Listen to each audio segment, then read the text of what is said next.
Hi everybody, I am David Espinel, research engineer at Orange Labs, France, and today I'm going to talk to you about how to provide on-demand multi-site connectivity for edge infrastructures with DIMINET, a distributed model for inter-site networking resources management. So let's begin. So here we have a simple representation of how the backbone of a telecom operator can be seen. We have a few data centers where infrastructure as a services are proposed using virtual infrastructure managers like OpenStack, and we have a series of regional and local point of presence that interconnects different access networks.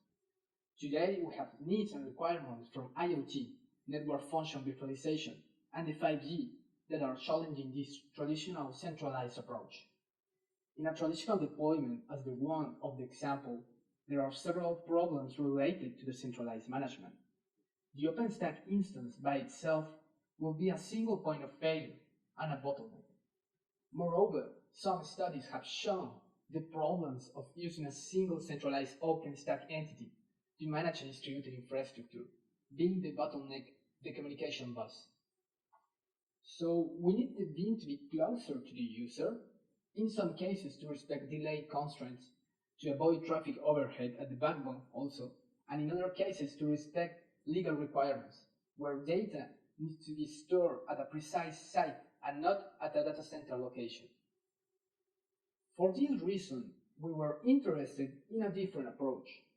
We asked ourselves, what will happen if you use every point of presence as a micro data center, deploying one instance of OpenStack per pod with computational and storage capabilities?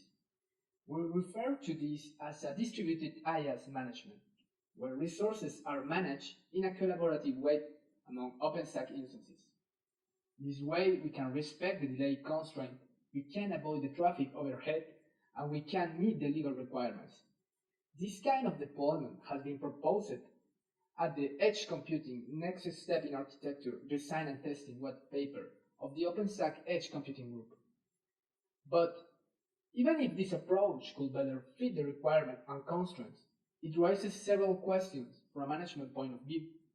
We focus especially in how to manage and interconnect networking constructions belonging to several independent beams in a distributed native way. So software stacks like OpenStack have been conceived to work in a pretty standalone way, managing a single deployment. So we need a solution capable to control both intra and inter-pub infrastructure connectivity. And of course, we need this connectivity solution to be provided while guaranteeing the scalability, resiliency, locality awareness, and automation of the entire system. The scalability means that the infrastructure should not be restricted by design to a certain amount of beams deployed. For the resiliency, all parts of the infrastructure should be able to survive to network partitioning issues. So the isolated sites should remain locally operative. The locality awareness implies that locally created data should remain as local as possible. If you have resources created at a pub at the Paris region, you will expect these resources to be stored in the closest location of Paris, and not at Nice, for instance. And finally, the configuration and instantiation of intersite resources shall be kept as simple as possible to allow the deployment of complex scenarios. So, how to provide the networking resources proposed in the centralized model, but in a distributed way? With this, I mean the network, subnetworks, routers, service function chaining, and other networking objects proposed by a single neutron instance. So, one of the most important challenges is to identify which networking information should be shared among beams.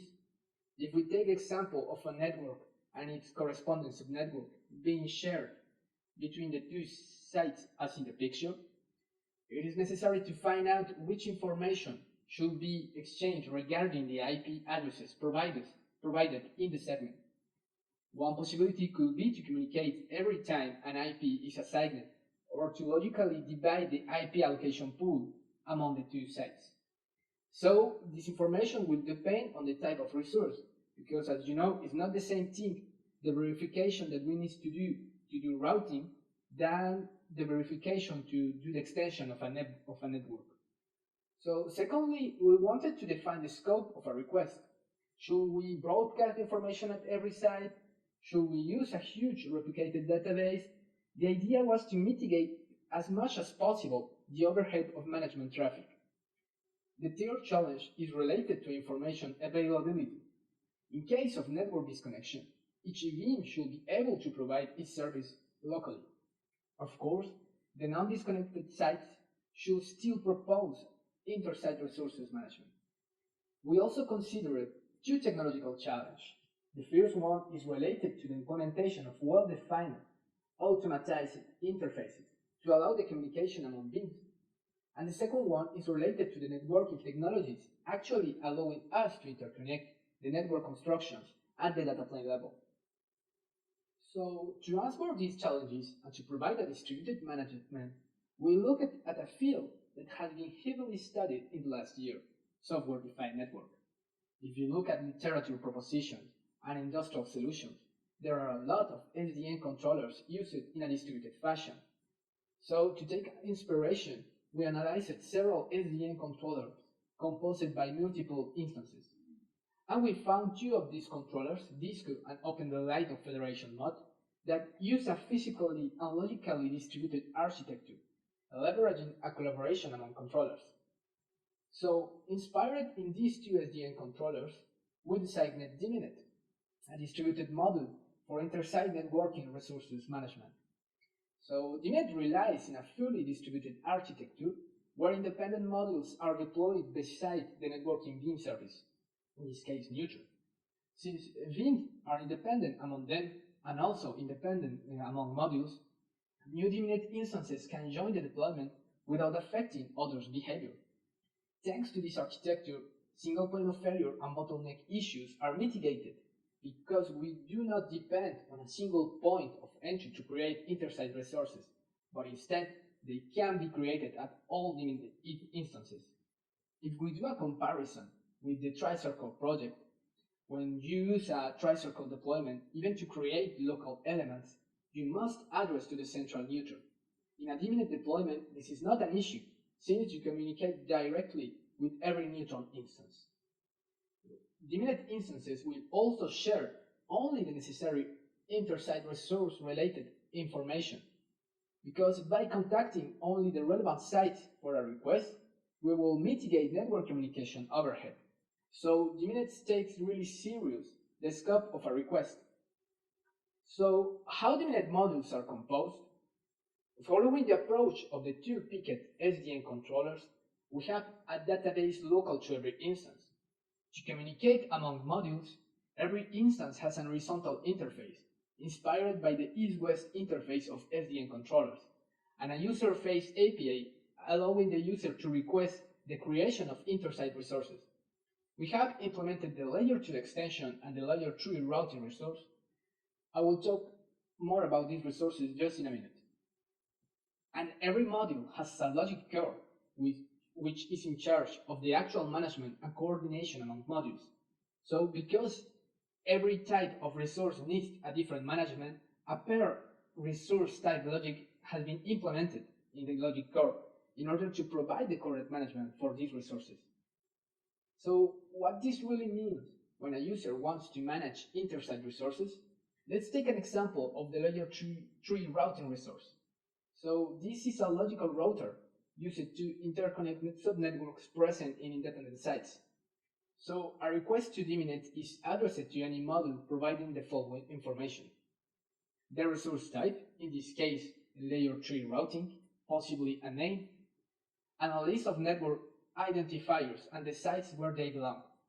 So we rely on Keystone to find the information of remote endpoints, and we use the remote region's name to locate sites. In this example, the user addresses to DIMINET 1 of region 1, requesting the creation of a Layer 3 routing resource among Network A of region 1, Network B of region 2, and Network C of region 3. So we know that to do routing among subnetworks, they need not to overlap. So the step number 1 is to query remote modules and the local neutron about the network's subnetwork prefix. Once the module 1 receives this information, it proceeds to do the verification in step 2. And once this is okay, internally it creates and stores the DIMINET objects in the database, and then in step 3, we send an horizontal communication to the 2 remote modules requesting the creation of a layer 3 resource and announcing that DIMINET 1 is the master of the resource. Why we did that? Because we didn't want to pay the price in terms of delay and complexity of a consensus algorithm. So we preferred to use a per resource master to act as the current leader for the resource information. This master module also creates a global identifier for the resource that will be announced to remote sites. At this point, every module has created the local DIMINET objects related to the inter-site resources. And we are ready to proceed to the interconnection that I will explain in a few minutes. So, as you can see, a logical inter-site resource is composed by several local sub-resources that exist in every one of the requested sites. So now let's take a look to the second kind of resource, the layer 2 extension resource. In this case, the user is able to expand a network and its subnetwork to several locations. This means that we have a subnetwork spanning several OpenStack deployments. And how this is provided? So the user will address a request to a DIMINET module with resource type layer 2 extension and providing the identifier of one of the local networks. In the case of our example, it is network A identifier and the list of remote regions where this network will be extended. In our example, it is region 2 and region 3. In the step number 1, DIMINET 1 queries its local neutron about network A information to do the management. Once this information is retrieved, in the step 2, the module does an IP allocation pool splitting to provide independent allocation pools to remote regions. In this way, we do a logical division of the allocation pool, so every site can allocate IPs without affecting the other site's behavior. In step 3, the module sends the request to remote modules to create an inter-site resource of type layer 2 extension, providing the list of regions and the identifiers. At this point, it only provides region 1 network identifier and all the parameters such as the subnetwork prefix and IP allocation pool that remote regions will use to create the corresponding network and subnetworks. At step 4, each DIMINET will request to its local neutron the creation of a network and subnetwork with all the parameters provided by the master module, and also to do the corresponding DHCP settings. So they will respond with the network identifiers to the master module that at the final step will do an update of the list of sub-resources in his database and will also send the remote request to the modules 2 and 3 to update the inter-site resource with all the necessary remote identifiers. So while we are sending these identifiers to every site composing the inter-site resource, what about the way to interconnect all these objects at the data plane level? So we didn't want to reinvent the wheel. So instead we looked at all the possibilities inside the Neutron plugins to use the best technology for our model. And actually we found that the Neutron to Neutron interconnection plugin was pretty close to what we needed to interconnect all our deployments once the logical information of the inter-site resource was successfully instantiated. So what is Neutron interconnections? The Neutron interconnection plugin proposes to leverage BGP VPN route exchange among two Neutron instances by giving to Neutron the information of the local and remote resources that will be connected through a BGP VPN. So each site will allocate independently the root target identifiers and will exchange them by using any kind of BGP implementation at the overlay level using, for instance, GoBGP, or at the underlay level using physical equipments. So one interconnection object is created for each pair of local resource and remote resource. So in the case of a layer 3 routing resource composed by 3 sites, at each site we will have 2 interconnection objects. For an interconnection to be in active state, the users need to create the initial interconnection and the symmetrical one in the remote neutron. So the service plugin will check if the symmetric interconnection exists, and once it is verified, they will exchange the root target identifiers. So let's take a look of how a neutron deployment leveraging the neutron interconnection plugin can be seen. So we have the plugin neutron interconnection activated in blue and using the BGP VPN driver. We also have the BGP VPN service plugin, which uses the backpipe BGP VPN driver, and in compute nodes we have the backpipe extension activated. When we create an interconnection object, the service plugin will do all the necessary calls to the BGP VPN API of Neutron to create the BGP VPN object and do an update to attach the local network to it. In this case, BGP VPN uses a list of import and export targets. Export targets are used to announce the routes of the attached objects, and import targets are used to express interest in the routes announced with that target. In our example for the network A, we will use the route target 64.512.2.4000 to announce its routes, and we will import routes announced with the route target 64.512.2.6000. This is done by using the backpipe extension that with all the necessary rules inside the switch once the different BGP VPN routes are exchanged. After that, the traffic is encapsulated and sending directly to the remote switch. So now let's take a look to our implementation. So we implemented DIMINET as a Python server deployed besides Neutron. And for our proof of concept, we used the French testbed Grid 5000, using in total 21 DevStack stain deployments with ML2 OBS type driver, and L2 population and networking backpipe extension in compute nodes. And for the service plugins, we used the Neutron interconnection service plugin and the networking BGP VPN service plugin. For the BGP implementation needed to exchange the routes, we used Go BGP routing instances deployed as the local gateway routers for the DevStack deployments. And to increase the scalability of the BGP route exchange, we deployed 3 route reflectors. So the goals of our experiment were to verify that intersite resources were correctly created at each site, and to measure the time it took to create each kind of intersite resource among 2, 3, 4, up to 21 different sites. So we can say that the distributed approach actually did a pretty good work, and we were capable to instantiate the intersite resources. In the first campaign of test that we did, there was a problem related to the remote modules code, so the time started to increase more or less exponentially. We fixed that, and the second campaign showed a slightly better performance. Most of the time needed for the intersite resources instantiation is consumed by Neutron when creating objects or doing requests. So in the case of the layer 2 extension, since more exchanges are needed with the Neutron API, it adds extra delay for the total time of creation. However, even if our module works, it does it outside the scope of Neutron. So we take the presumption that the user will do not further changes directly to the Neutron objects. As a consequence, if our module is implemented as a service plugin, some changes will be needed inside Neutron code to assure or guarantee that the service plugin is the only capable to touch some created intersite sub-resources. We also consider implementing more complex networking resources, such as intersite service function chaining. And we are going to optimize our code because the little augmentation of almost 200 milliseconds each time a site is added is a little bizarre.